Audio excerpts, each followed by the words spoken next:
nabi maxamed calayhi salaatu wasalaam acmaal gaarah jirta uu bishan inoo sii tilmaamay waa kuwa ugu culus ee traininka lagu qaato traininada ugu culus kow de isagu waa ramadaan waa wada garanay iyada in la soomayo waa garanay waxyaabaha ugu culus ee bishan la qabto waxaa ka mid ah nabi maxamed calayhi salaatu wasalaam waa bishuu malakul jibriil quraanka la daraasayn jiray malakul jibriil baa u yimaada nabi maxamed iyo malakul jibriil baa waxay daraaseeyaan kitaabka alle ilaahay hadalkiisa idan bisha tani bay culimadu yidhaahdaan waa bilu qofka muslimkii u xidhxidho inuu ku tadabburo ilaahay kitaabkiisa fahmo ilaahay muxuu nolosha ka rabaa inaan sameeyo waa aakhir wasiiqa samada ka soo degta وبني آدم لغو صحية آخر هداية absolute value بني آدم كاللوغو تلقالي نولشي سردن إنو كبالان قريستو كورن مدحوينا ودن كان أما رئيس الوزارة دا ودن كان دا وراق بصدر تمالون والبعض أخر دا لكن ولي قانت فهمي حالو غورنا يا وفتيرا خبر وحولي ميين بادوه كانسا وراق أدي قدمت هذا كهرليسا وكو سودكتي وأدقعنتك وهيستو وولي قانت أخري سونا تفهميني إن القرآن ده فهمنا داية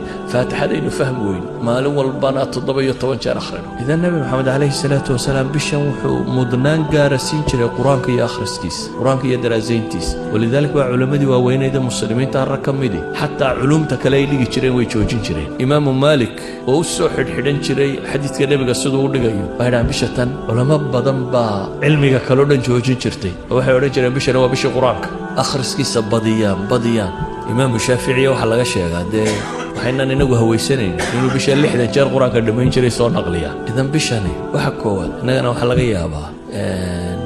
إمامك جس كتكيان لين هذا مساجد كسوة مساجد صلاة بدل هم حصل ما ياه جس قرآن وكتكيان وحلا ينقربي نبي محمد عليه الصلاة والسلام هبين بالصلاة قالي دبتنا صحابي باوي ما وحشريس كحدا وكن دين النبي جبت كنيه أكو حدا دبتنا النبي عليه الصلاة والسلام فاتح هذه مركو كبحيبة البقرة بلعبة فحسي بيقول ده كله طول آيات ما لها سو آخر دونا وانا في البقرة دم دم يبود ولا بقول يلي حس ديتنا آيات ولا بتشي سيادة البقرة دم نبي دم يبود هذانا البقرة مركو دمينيي سيدويري بس دبده هاد الركوع دونا سورة النساء بلا بيبيري مركاسو يرد بيبيري النبي عليه الصلاة والسلام كاسان سيدويري هاد اسك الركوع دونا مركاسو آل عمران دبك بلا بيبيري هادنا سورة آل عمران بدمي وشنشي ديرات أيها الركعة آخرية انت وحا كم مدن وليبا وحلايا آيات عذاب مسومر لا إله بك مغنقلي مال تسبيح مسومر لا وتسبيح سنة يعني قرآن الله لا يا ماهن قرآن لو تدبر يلا فهم يوحو الشيء يلا جواب يوها سقو سلاده كجرا مركو التصبيحات يا حمد الله صامره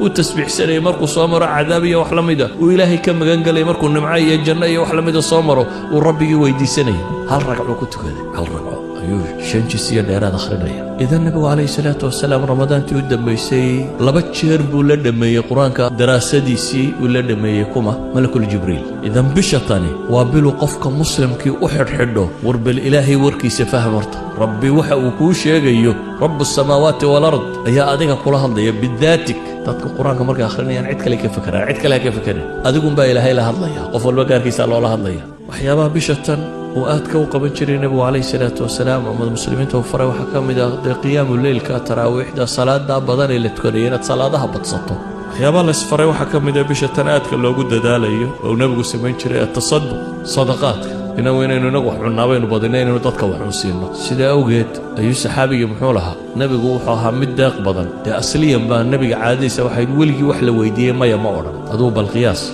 qof wax la weydiiyay ma yooranin waliba dadku isku mid maaha markaan dadka baa cid ka dhaxaqoonaad meelaha iska joogto cidda kugu soo beegmaysa wax ku moodaysa waa dad yar ay yaro qaraaba iyo laba saddex saaxiib ahaydeen cid kale bay wax weydiinaysa laakiin ka waran hadaa dad madaxdood tahay oo waliba aanad askar iyo cid ku ilaalisa lahayn oo waliba haduu madaxweynuhu shanta salaadood halkan inagula tukado oo cid dadka ka celinaysa aanay jirin imse qof baa wax weydiisan lahaa soo qof waliba dantiisa kulama soo dhaqaaqeen isma yidhahdeen waa madaxweynihi ka waran haduu rasuul ilaahay yahay rasuulkii ilaahay oo dadka dhex jooga war meel la ku maqnay oo shanta salaadood ba la arkayo oo haddana weligii wax la weydiiyaan ma oranin wax la weydiiyay an qatu ma oranin haddana isagoo sidaas noloshiisu ahay ayaa la yidhi haddana رمضان وكان أجود مما يكون وحاهنشري في رمضان بشهر رمضان وقد يقبضنا بلا كلون من الليلة انتو بشهر بحيه ويكقد السنين وحبحنتي سكر ريح المرسلة بايهيد بحديثة المامية سيدي دبايل ببانيسا ما دبانيسا ايوه لمدها يعني النبي عليه الصلاة والسلام قاعدتي سوي في الرين بشهر وبالمركز ضدك مسلمين التكافل الاجتماعي سنة حريستان فقراء وحلسية مساكين وحلسية قرابة الله حريرية طلق الله حريرية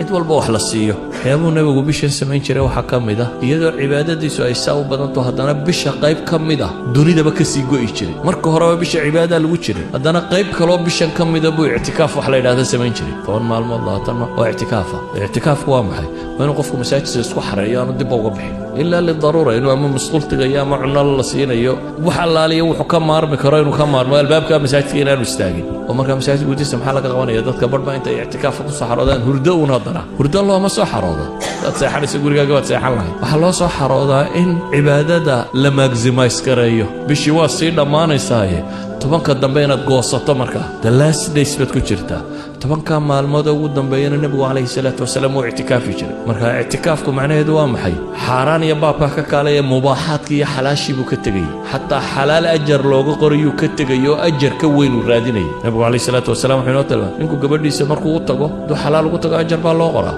siduu xadiidka nabigu sheegay laakiin 10 maalmood dambe maca dumarka waa laga fogaanaya walaa tubaashiruhunna wa antum caakifuuna fi lmasaajid baa ilaahay haweenkana ha la dhaqmina idinkoo ictikaafsan baa layidhi idan 10 maalmood calaa'iqu dunya kullaha buu jaraya wuxuu u fasax qaadanayaa in 10 maalmood umuurta aakhiro qura uu ka shaqeeyo waxyaabaha bishan ku badnaa nabiga calayhi salaatu wasalaam waxaa ka mid ah ducaa ilaahay baryadiisa walidaalika baa aayadda ducada ugu khaasaysan waxay ku soo aroortay maxay في وسط آيات الصوم وإذا سألك عبادي عني فإني قريب أجيب دعوة الداعي إذا دعان آيات كاسي كدبا ولا تباشرهن وانت آيات قدام بيع اعتكاف كي كور رميا صومك آيات كي صومك كلنا وكور ريا إذا وحي دحده وجرتا محي وحي دحده وجرتا رمضانك ولذلك العلماء واحد هذا وأسطان tilmaamaysa khusuusiyada ay baryada ilaahay leedahay bishan gudaheeda daba ayuha alaxiba ilaahay wuxuuna leeyahay waan tasuumuu khayrun lakum in kuntum taclamuun kuwii cudurdaarka la siiyey ayaa haddana waxaa la yidhi wacala aladiina yutiiquunahu fidyatu طacaamu miskiin markii la yidhi ayaa haddana waxaa yidhi waan tasuumuu khayrun lakum in kuntum تعلم adigoo cudurdaar haysta haddana waxaa la yidhi waan tasuumu soonka idiin khayr badan haddaa wax garanaysaan baa ilaahayna leeyahy subxaana wa tacaala haddaba ayuha alaxiba warkaygu wuxuu ku kooban yahay bisha tan diyaargarowgeennu ha noqdo sidii aynu ilaahay ugu noqon lahayn rabbi ugu xidhmi lahayn aakhiro ay u noqon lahayn taargetkeenna ugu weyn iyo saynu cadaabkeeda uga badbaadi lahayn janno ilaahay u weydiisan lahayn oo u geli lahayn bisha tani markaa ha noqoto daal badani waa inuu kaa muuqdaa oo ah فإذا فرغت فانصب إلهي طاعتي سي عبادتي سيني نكو دالو بالكسلام نمبضان إنغا موغتا ليزنس بلا إنو قادنا ماها بلدتكو عاجس وان صومانا قفل بيرا نفتك سي بعضو إوا بلا دوبا هانتي وطبابر باد قلي سايه كوبي يتوان بلودو دنبادو سي ساهي قادان ريسا كوبي يتوان هوران الدنبي قودا تسكما ريسا وبلا دو سي ساها قادان ريسو عفاريد دي وويني دي أباليسا دي بالقوسو دين دونا مركا دماتاي سايد سيقع علي لهيد haddaad traininka ugu sii jirtaa ibliisaanu dibku ugu duufsan lahayn iyo kooxdiisii idan haddaad bisha lafteedii dayacanto dee waad wada dayacmaysaa saa awgeed buu nebigu wuxuu leeyahay man xurima khayruha faqad xurim ama uu aamin u leeyahay jibriil oo leh ninkay ramadaan u soo gasho fansalakh oo ay dhammaato walam yugfar lahu uu leeyahay afka ciidda ha daro nebi maxamedna waa aamiin leeyahay ilaahay waxaan ka baryayaa subxaana wa tacaala inta gaadha bishatan ee asiibtee ka faa'iidaysata ee ilaahay ugu dhowaata in rabbi inaga yeelo sala allahuma calaa muxamedin wala alihi wasaxbihi wasalam alxamdu lilah rabbi alcaalamiin